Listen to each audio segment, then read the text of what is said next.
Hello mortals. Philosophy answers a variety of questions. What does it mean to be a good person? What does it mean to be? What does it mean? What does it mean? What does it? What? Thanks to the Great Courses Plus for sponsoring this video.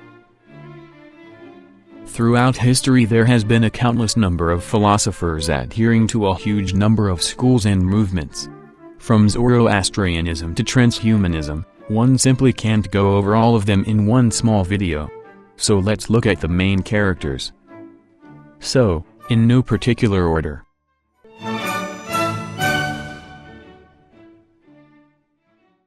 Existentialism emphasizes the existence of the individual person as a free agent, determining their own development through acts of the will. But what people usually imagine is, life has no meaning, so now what? Kierkegaard was a Danish theologian, and the first existentialist philosopher. To introduce him to you, here's one of his quotes. "Life is not a problem to be solved, but a reality to be experienced." He claimed that truth cannot be found by looking objectively at the world, instead it can only be found by embracing our subjectivity in relation to reality. Any religious claims are inherently subjective as they cannot be invalidated by science, but at the same time Kierkegaard would write about one's relationship with God and faith. Another one of his quotes is, "Anxiety is the dizziness of freedom," meaning that the existential freedom one holds usually results in feelings of dread and angst. A few years later comes Friedrich Nietzsche. He's a bit like quantum physics. Everyone likes to talk about it but almost nobody properly understands it. No, Nietzsche wasn't a nihilist, although he predicted that nihilism, the belief that everything is inherently meaningless, will take over the world and cause a moral crisis, after the death of God, which people killed as a consequence of the Age of Enlightenment and the scientific rationality that came with it. All in all, he wasn't a big fan of religion. Nietzsche also introduced the concept of the Übermensch, not a super-Uber driver, but rather the superior human being that can embrace and overcome whatever life throws at them, although someone with a similarly distinct mustache purposefully misuse that for his own agenda. It is probably a criminal offense to try and summarize Nietzsche, or on that matter any big philosopher, in a minute or so. So to redeem myself of this unspeakable offense, I partnered with the Great Courses Plus to give you a free trial to all of their courses. One particularly relevant course I recommend is The Meaning of Life, Perspectives from the World's Great Intellectual Traditions, which covers a lot more perspectives than I will in this video. But if philosophy isn't your cup of tea, worry not. They have tons of courses ranging from science and economics to becoming a better photographer. All of them taught by expert professors from their respective fields. Don't worry about homework or exams, as you can watch these at your own pace whenever you want. With over 11,000 video lectures, that's a ton of knowledge available on your phone, computer or TV. Profit off this opportunity to become an intellectual Übermensch and head down the link from the description, thegreatcoursesplus.com/Sciencephile the AI, to start your free trial today.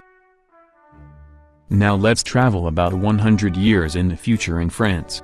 Here we meet two friends, Albert Camus and Jean-Paul Sartre. A defining feature of Camus, aside from his good looks, uncharacteristic for a philosopher, was his absurdist philosophy. Humans are creatures that crave meaning. But inside a meaningless universe, searching for a purpose is absurd. Camus claims that there are three solutions: suicide, a leap of faith, or the embrace of the absurd. The first option is the most basic way out, declaring that life is too much. A leap of faith would be believing that there is more to the world than the rational life, such as a purpose-giving God. But Camus considers this a philosophical suicide because of its escape from rationality. And lastly, one can embrace the absurd condition.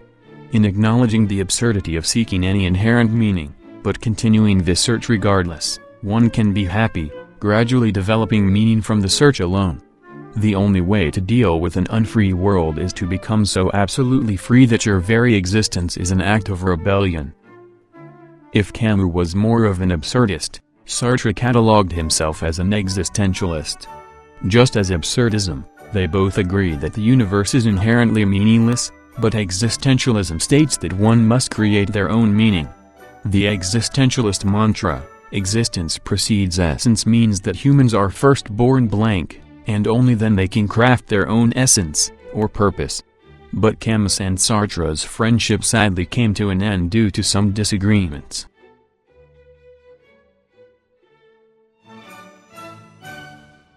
Now let's briefly travel to Tsarist Russia.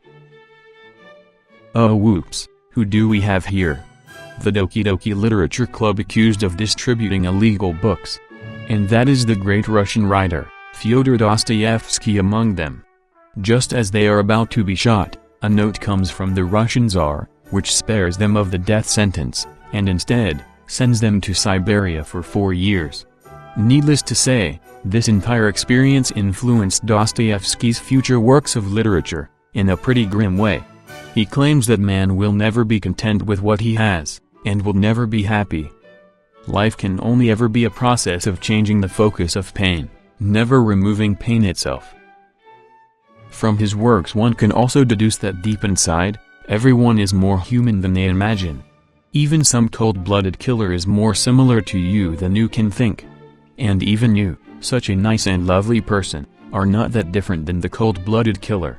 In other words, even nice people do some terrible things. Coming from his near-death experience, he talks about how he would have gladly changed places with a homeless man he saw. In those moments, the air felt fresher and the sun brighter. Only when one is close to losing their life, can they fully appreciate it. And finally, let's make a jump to Romania, Transylvania. Here we meet Emil Cioran, a writer noted for his philosophical pessimism that often engaged in nihilism. Here is a peek inside his work. It is not worth the bother of killing yourself, since you always kill yourself too late. He saw civilization as an absurd distraction from the ultimate meaninglessness of existence. Only an idiot could think there is a point to any of this, he insisted.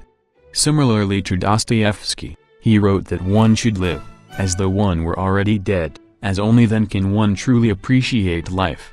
He thought of suicide as a potential relief. We dread the future only when we are not sure we can kill ourselves when we want to. But the pessimism in his works is not meant to drag you down, but instead to provide an occasion for the sadness inside all of us to be communally expressed, and therefore a bit softened. The rampant usage of the word suicide in this video will certainly make the YouTube algorithm angry. But if I learned anything from making this video, one must imagine Sisyphus happy.